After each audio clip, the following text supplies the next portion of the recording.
सोलापूर जिल्ह्यातील तांदुळवाडी येथे घडलेल्या भीषण अपघाताने संपूर्ण महाराष्ट्र सुन्न झाला आहे।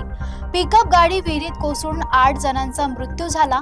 या दुर्घटनेत 3 मायलेकींसह एका आजीचा जीव गेल्याने सर्वत्र हळहळ व्यक्त केली जात आहे। पंढरपूर तालुक्यातील तांदुळवाडी येथे सिद्धनाथाचे दर्शन घेऊन परतणाऱ्या भाविकांच्या पिकअप गाडीचा भीषण अपघात झाला। चालकाचे नियंत्रण सुटल्याने गाडी थेट रस्त्यालगतच्या खोल विहिरीत कोसळली। या वाहनात एकूण 14 जण प्रवास करत होते। स्थानिक नागरिकांनी तातडीने मदत कार्य सुरू करून 6 जणांना सुखरूप बाहेर काढले, मात्र 8 जणांचा दुर्दैवी मृत्यू झाला।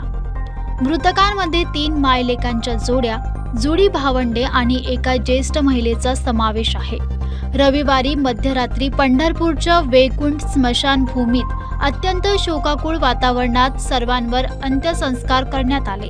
दरम्यान अशा उघड्या विहिरीबाबतच सरकारने घेतलेल्या निर्णयाची अंमलबजावणी न झाल्यानेच ही घटना घडल्याचा आरोप काँग्रेस आमदार सतेज पाटील यांनी केला आहे।